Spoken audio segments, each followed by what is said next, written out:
Hit Radio, l'essentiel de l'actualité. Justice Totoum. Bienvenue au flash d'information sur Hit Radio. Mesdames et messieurs, à la une de l'actualité, crise anglophone, le Premier ministre a décliné devant la presse un plan d'urgence pour soutenir les régions anglophones en proie à des violences depuis octobre dernier. Le gouvernement annonce plusieurs mesures qui devraient coûter près de 12 milliards de francs CFA.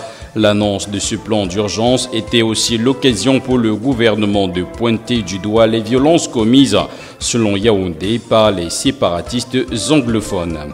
Football, Tombi Aroko accusé de détournement massif à la FIFA, des clubs réunis au sein de l'Union camerounaise des clubs amateurs et aussi membres de la FECAFOOT affirment qu'il y a eu d'impressionnants détournements à la FECAFOOT à l'époque où Tombi Aroko assurait la présidence du comité de normalisation. Dans la même requête, l'UCAF évoque également des décaissements des sommes en espèces comprises entre 10 et 20 millions de francs CFA par le frais de Tombi Aroko. Outre ces points, l'UCAF mentionne des décaissements sans support régulier et plusieurs dizaines de millions en espèces au profit d'un certain Abdou Salam Mahaman.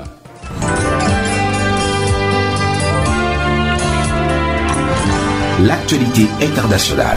Soudan du Sud, Salva Kiir et Riek Machar se rencontrent en Éthiopie. C'est la première rencontre en 2 ans entre les deux hommes, alors que depuis 2013, la guerre civile fait rage au Soudan du Sud.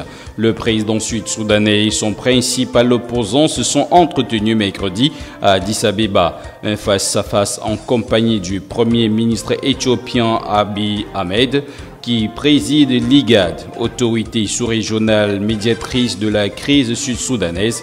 Le contenu des échanges n'a pas filtré, mais ces négociations directes entre les deux rivaux suscitent de l'espoir alors que le dialogue entre les deux camps est au point mort.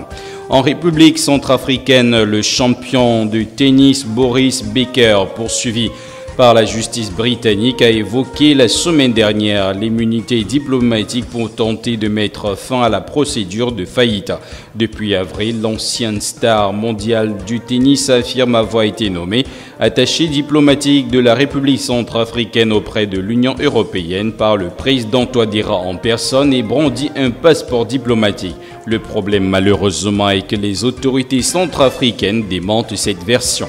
Fin de cette édition d'information, mesdames et messieurs, restez en compagnie de nos programmes. Hit Radio, une info d'avance.